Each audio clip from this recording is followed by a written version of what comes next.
The scent of roasted turkey and rosemary, the one I spent all day perfecting, filled a silent house. On the dining room table, 4 plates gleamed under the soft candlelight. 4 wine glasses stood empty, waiting. For 2 hours, I sat there, a 68-year-old woman, clinging to a foolish hope. Then my phone buzzed. It was a text from my daughter-in-law, Samantha. The words were a casual knife in the heart. But it was what I heard next, just before she hung up, that shattered me completely. The sound of my own grandson's joyful laughter in the background. Let me know in the comments where you're listening from, and if you've ever felt the sting of being forgotten by the ones you love most. And make sure you subscribe to the channel, because you will not want to miss what happens next. The text message glowed on the screen for a long moment before my phone went dark, plunging the room back into a quiet dimness. The silence that followed was heavy, almost thick. It wasn't an empty silence. It was filled with the low hum of the refrigerator and the loud, rhythmic tick of the grandfather clock in the hall. Each tick sounded like a judgment, counting the seconds of my solitude. I didn't cry. The tears felt frozen, somewhere deep inside my chest. Slowly, I pushed my chair back and stood up. My movements were steady, methodical, the way they had always been. After a lifetime of balancing ledgers and accounts, there was a process for things, even for a broken heart. I walked to the table and began the ritual in reverse. I blew out the candles one by one, their light vanishing and leaving behind thin trails of smoke that disappeared into the air. I picked up the untouched plates, the silverware still perfectly aligned,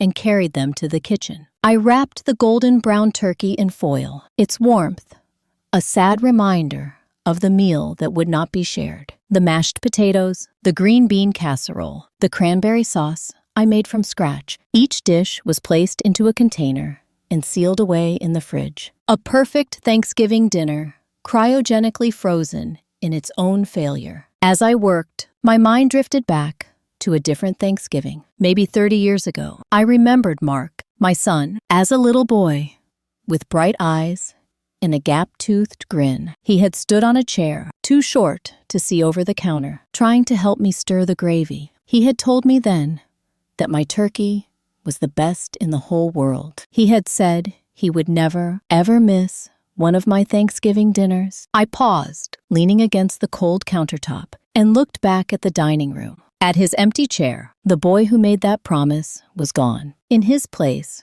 was a man who let his wife lie for him, a man whose laughter I could no longer hear. The pain in my chest finally began to thaw. But it wasn't turning into sadness. It was hardening into something else, something cold, clear, and sharp, like a shard of ice. Once the last dish was put away, the kitchen was sterile and quiet again, as if the feast had never been prepared at all. I dried my hands on a dish towel and walked down the hallway, my footsteps muffled by the thick runner carpet. My destination was the one room I had mostly kept closed since my husband Robert passed away. The study, his sanctuary. I turned the cool brass knob and pushed the heavy oak door open. The air inside was still, smelling faintly of old books, leather, and his pipe tobacco. It used to be a scent that brought a wave of grief. Tonight, it felt like a source of strength. My eyes went straight to the silver-framed photograph on his large mahogany desk. It was of the two of us, taken on our 40th wedding anniversary. He was smiling, his eyes crinkling at the corners, but they held a wisdom that I was only now beginning to fully understand. I could still hear his voice, a low rumble of concern from years ago. As we sat on the porch, watching a 10-year-old Mark play in the yard, he had told me then that our love for our son was unconditional, but his trust was not. He had said, in that calm, deliberate way of his, that trust was something that had to be earned, that a man's character is not defined by his words, but by his actions when he thinks no one is watching. His words echoed in the silent room, no longer a distant memory, but a present, living instruction. It was my awakening. The hurt from the empty dinner table began to recede, replaced by a cold, clear purpose. I walked to the large painting of a ship at sea that hung on the far wall. I swung it aside, revealing the dark gray face of a wall safe. My fingers, sure and steady, turned the combination dial. Click. Click, clunk, the heavy door swung open with a soft whoosh of air. Inside, behind stacks of old bonds and property deeds, was a thick manila folder. Robert's neat, block handwriting was on the tab. It read, Family Trust. I lifted it out. It was heavy, dense with papers, with the weight of his foresight. I carried it to his desk, sat down in his worn leather chair, and switched on the green banker's lamp. As the warm light flooded the desktop, I ran my hand over the cover of the file. My gaze was no longer soft or clouded with sorrow. It was the gaze of the accountant I once was. Sharp, focused, determined. This was no longer about a missed dinner. This was about honoring my husband's legacy, and it was about executing his final, most important plan. The next Monday morning, I was not the grieving widow in a silent house. I was Evelyn Reed, a woman with a purpose. I wore a charcoal gray pantsuit, one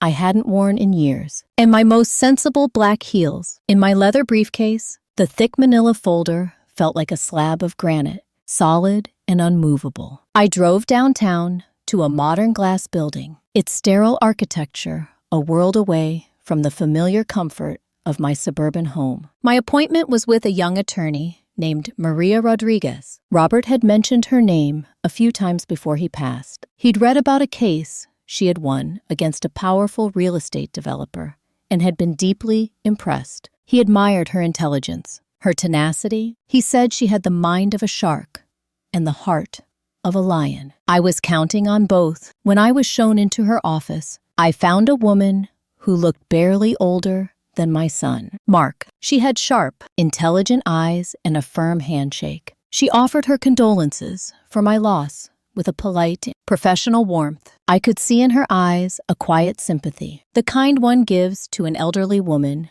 who has just lost her husband. She probably thought I was there to update a simple will, perhaps set up a small fund for my grandchildren. She had no idea what was coming. I sat down, opened my briefcase, and placed the family trust folder squarely in the middle of her polished glass desk. I didn't say a word. I just slid it toward her. She looked at the folder, then back at me, a flicker of curiosity in her expression. She opened it and began to read. For the first few minutes, she read with the detached focus of a lawyer reviewing a standard document. Her brow was slightly furrowed in concentration. Then, I saw her posture change. She leaned forward, her eyes scanning the pages with increasing intensity. Her polite, professional mask began to slip away. She reached a certain section, and her reading slowed to a crawl. She went back, read it again, and then a third time. Finally, she looked up from the papers, her sharp eyes no longer holding sympathy, but something else entirely. Awe, pure, unadulterated awe. She pushed a strand of dark hair from her face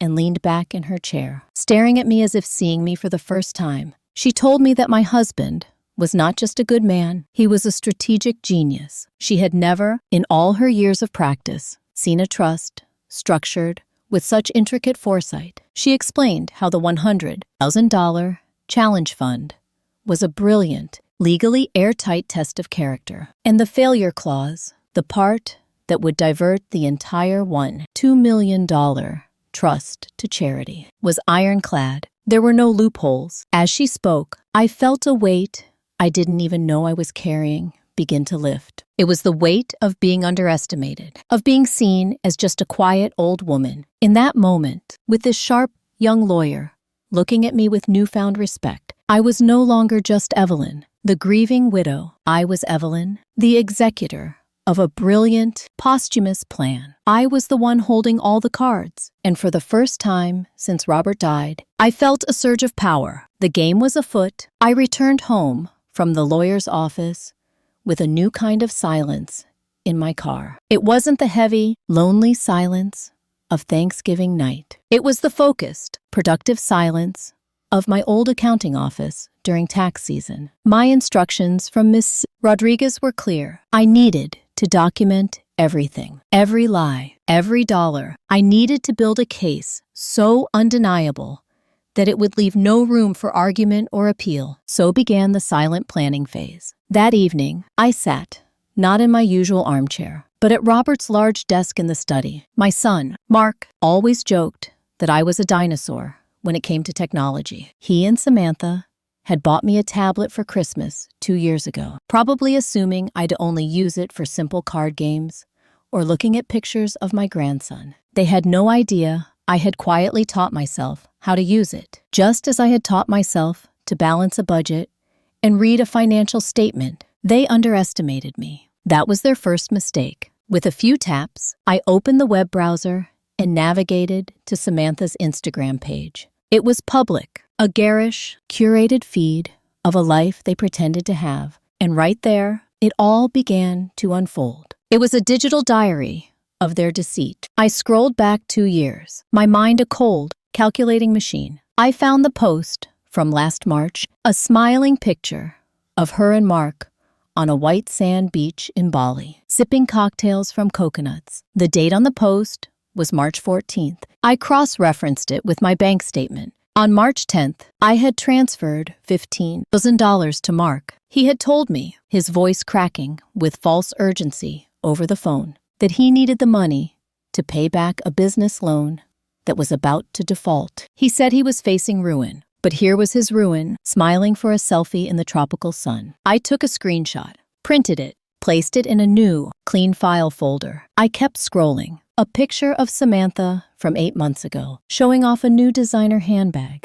the kind that costs more than my monthly mortgage payment. The date was July 22nd. I checked my records again. On July 20th, I gave Mark a check for $5,000. He had told me his son, my grandson, needed emergency dental surgery. His story was so convincing, so full of manufactured worry. I remembered the pang of fear I felt for the little boy. A boy who, it turned out, was perfectly fine. I printed the picture of the handbag. It went into the folder. Each post was a new piece of evidence. A ski trip to Aspen, a weekend at a luxury spa, a new sports car in their driveway. Each one corresponded perfectly with a desperate phone call, a fabricated crisis, another large withdrawal from the challenge fund. He wasn't just taking the money. He was taking it with elaborate, cruel lies, preying on my love for him and his family. I felt no rage, no fresh wave of betrayal. All I felt was the quiet, methodical satisfaction of an auditor finding the irrefutable proof of embezzlement. I was compiling the evidence, the digital breadcrumbs of their greed, and with each printed page I added to the folder, the case against my son grew stronger, colder, and more complete. They thought I was an old woman, lost in grief and technology. They had no idea I was building a fortress of facts, one screenshot at a time. A week passed. The folder on my desk grew thicker, a silent testament to 2 years of deception. I knew Mark would call again. It was a predictable cycle, a pattern I had now mapped out with chilling accuracy. Their extravagant lifestyle demanded constant funding, and I was his only source. The call came on a Tuesday afternoon. The caller ID flashed his name, and I took a slow, calming breath before answering, arranging my voice into the familiar, slightly weary tone he expected. He began the conversation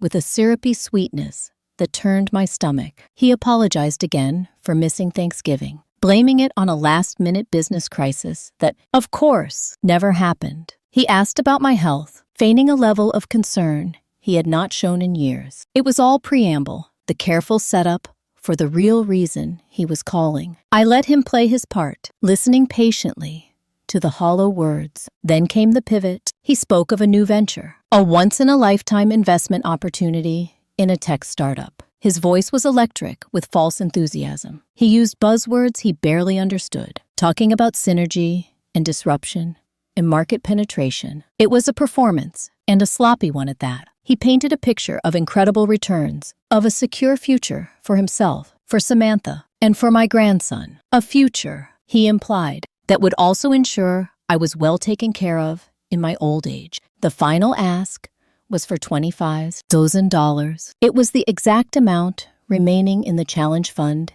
his father had set up. He didn't know that. Of course, to him, it was just a number. He framed it as the final piece of the puzzle, the last bit of capital he needed to seal the deal that would change everything for them. This, he claimed, would be the last time he ever had to ask me for money. That part, I knew, was the biggest lie of all. I let a long silence hang in the air. A silence I knew he would interpret as hesitation and financial strain. I let out a carefully crafted sigh, the sound of a mother worried about her dwindling resources. I told him that things were tight, that Robert's passing had left things more complicated than I had realized. I told him that this would be it, that the well was finally running dry. I made him believe he was taking the very last of my savings. I could almost hear the smug satisfaction in his voice as he reassured me. He promised this was a sure thing. He swore on his son's life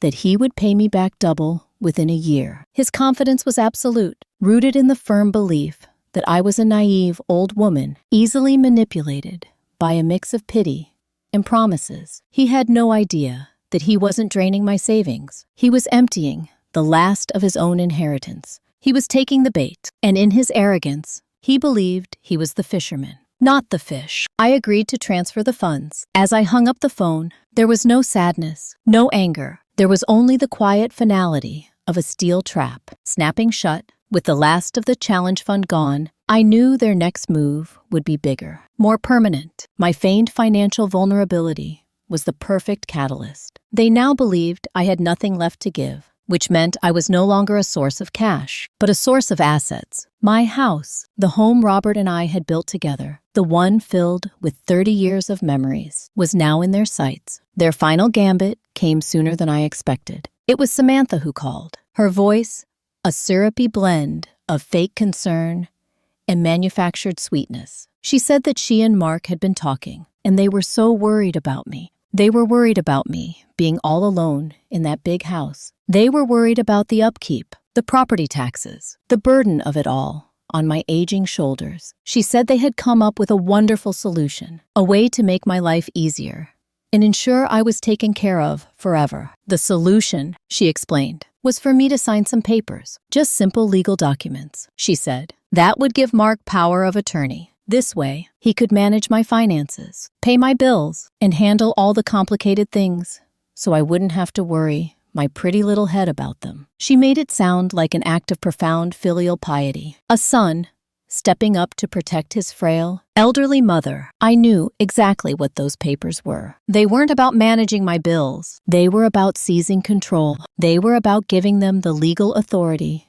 to sell my house from under me, to liquidate my assets, to take everything Robert and I had worked our entire lives for. It was the endgame. They didn't want to meet at my house or at some neutral location. They had already retained their own lawyer, a man whose slick downtown office was probably paid for by people just like them. They wanted the meeting on their turf, in a place where they felt powerful, where their lawyer could pressure me, and where I would feel small and intimidated. They set the meeting for the following Friday. I played my part to perfection. I sounded hesitant, confused, a little bit scared. I told Samantha I wasn't sure, that it all sounded so complicated. This, of course, only fueled their confidence. My hesitation was a sign of weakness, a signal that I was vulnerable and could be easily railroaded. Samantha cooed and reassured me, telling me not to worry, that their lawyer would explain everything in simple terms. She said Mark would be right there by my side,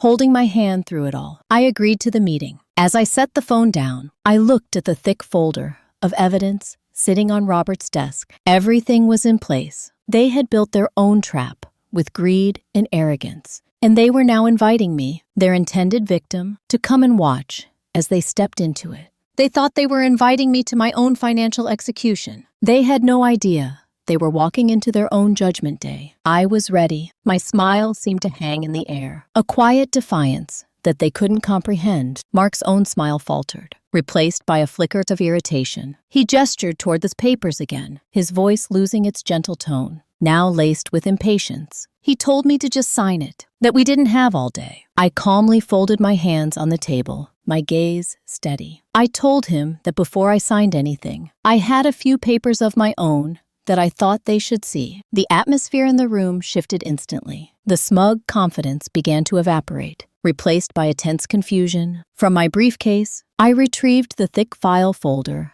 I had so meticulously prepared. It wasn't the original, of course. It was a neat, professional copy, prepared by Ms. Rodriguez's office. I placed it on the polished table with a soft but decisive thud. I slid the top document across the table. It was a copy of Robert's last will and testament. I had used a highlighter to mark the specific sections, detailing the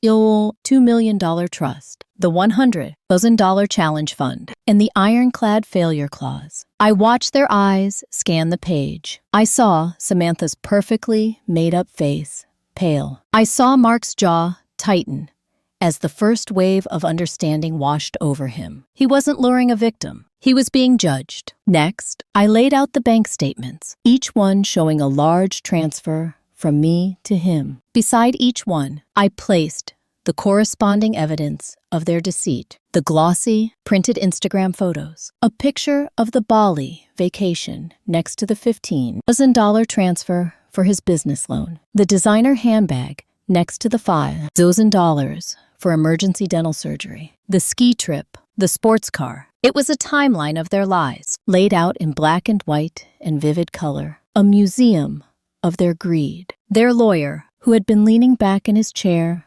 looking bored, was now sitting bolt upright, his face a mask of disbelief and professional horror. He recognized the legal disaster unfolding before him. Finally, I looked directly at my son. The soft, gentle mother was gone. In her place was the executor of his father's will. My voice was low, clear, and did not tremble. I told him that his father had left him a test, that the $75,000 he thought he had tricked out of me was, in fact, his father's money, giving him a final chance to prove his character. I told him he could have used it to build something real, to become the man his father had always hoped he could be. I paused, letting the weight of my words sink in. I told him what he did with it instead, and that today, by trying to deceive me into signing these papers, he had provided the final, conclusive answer. I reached into my briefcase one last time and pulled out a single, crisp envelope. I slid it across the table to him. I told him this was my formal declaration, that based on the undeniable evidence of his actions, I was declaring him a complete and total failure of his father's test, and that, as per Robert's final wishes, the full $2 million trust would be transferred to the Chicago Children's Hospital on Monday morning. The silence that followed was absolute. Then came the sound, a choked, strangled gasp from Samantha. Mark just stared, his face ashen, his mouth slightly open in stunned, silent horror. The trap had sprung, and it was more perfect and more devastating than he could have ever imagined. I did not stay to witness the full extent of the explosion. I had said what needed to be said. The judgment had been delivered with a quiet dignity I hadn't felt in years. I gathered my papers, placed them neatly back into my briefcase, and stood up. Mark was still frozen, a statue of disbelief. Samantha, however, had found her voice. It was no longer the sweet, syrupy tone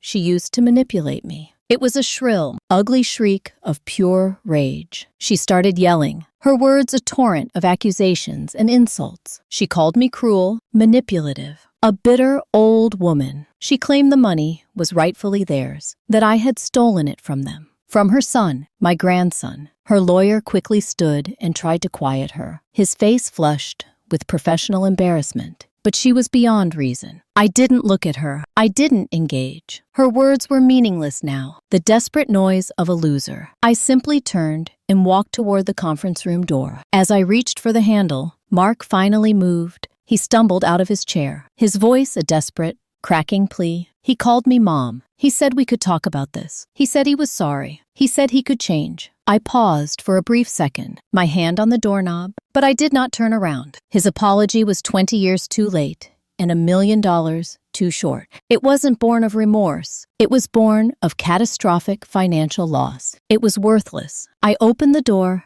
and walked out into the cold marble hallway, leaving the wreckage of their greed behind me. The days that followed were a series of quiet, decisive actions. The first was a phone call from Missy Rodriguez confirming that the $1.2 million transfer to the Chicago Children's Hospital was complete. A few weeks later, a thick, formal envelope arrived in my mail. Inside was a beautifully printed letter on heavy cardstock. It was from the hospital's board of directors, a heartfelt thank you for the transformative gift from the Robert and Evelyn Reed Family Trust. They detailed how the funds would be used to build a new pediatric therapy wing. I placed that letter on the mantelpiece in the study, right next to Robert's photograph. It was the only validation I would ever need. My house, which had once felt so large and empty, now felt like a chrysalis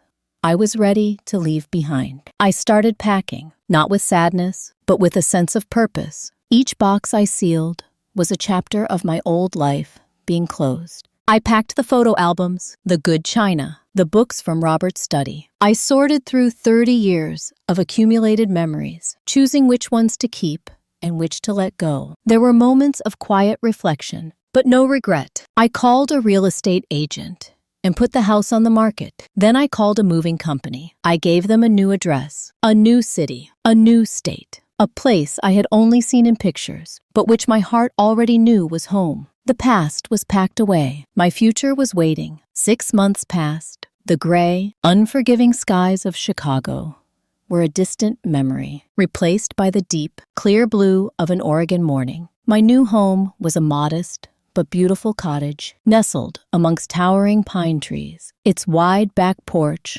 looking out over the calm, shimmering surface of a vast lake. The air here didn't smell of city traffic and exhaust. It smelled of pine needles, damp earth, and the clean, crisp water. This was the geography of peace. I sat on my porch in a comfortable wicker chair, a warm mug of tea cradled in my hands. On a small table beside me was not a thick folder of painful evidence, but a simple ledger book and a stack of receipts. My life had found a new, gentle rhythm. A few weeks after I had moved, I stumbled upon a charming local business, the Rolling Pin Bakery, run by a young couple with more passion than financial sense. They made the best sourdough bread I had ever tasted. But their books were a mess. I offered to help, just for fun. Now, twice a week, I acted as their part-time financial consultant. They listened to my advice with respect and gratitude. They didn't see a frail old woman. They saw Evelyn, the sharp mind, who was helping them build their dream. For the first time in a long time, my skills felt valued, not as a tool for someone else's greed, but as a gift to be shared. My life was smaller, quieter, but infinitely richer. As I was reconciling their monthly expenses, my tablet chimed with a notification. It was an email from an old friend, a woman from my former neighborhood in Chicago. Her emails were usually filled with neighborhood gossip, a part of my old life I felt increasingly disconnected from. I opened it, and her words painted a vivid picture of the fallout. She wrote that the news of what happened had spread like wildfire. Mark and Samantha's fall had been swift and public. They were forced to sell their luxurious house at a loss to cover the debts Mark had accrued. They had moved into a small, cramped rental apartment on the other side of town. Samantha, my friend wrote, had deleted all her social media accounts. Mark had lost his job and was struggling to find new work. Their world, built on a foundation of lies and entitlement, had crumbled into dust. I read the email slowly, taking in every word. I waited for a feeling to surface, a flicker of satisfaction, a pang of pity, a spark of anger, but none came. There was only a profound and complete stillness inside me. It was like reading about strangers in a newspaper article, a story from a world that no longer concerned me. Their fate was a consequence of their own choices, a closed loop of cause and effect that no longer included me. My finger hovered over the screen for a moment. Then, with a simple, deliberate tap, I deleted the email. It vanished from my screen, taking with it the last ghost of my old life. I looked up from the tablet and gazed out at the lake. The water was like glass, reflecting the endless blue sky. A gentle breeze swept across the porch, rustling the leaves of the pine trees and carrying the scent of freedom. Robert had given me the tools to protect myself. But the peace, this incredible, soul, deep peace, was a gift I had to give myself. I took a slow sip of my tea, the warmth spreading through my chest. I was home, and I was finally, completely free. Thank you so much for joining me on Evelyn's journey. Her story is a powerful reminder that true wealth is not measured in dollars, but in dignity, respect, and peace of mind. It teaches us that it is never too late to set boundaries, to demand what you are worth, and to build a new life on your own terms. I would love to hear from you in the comments below. Tell me, what does the word peace mean to you? Your stories inspire us all. If this story resonated with you, please consider liking and subscribing for more.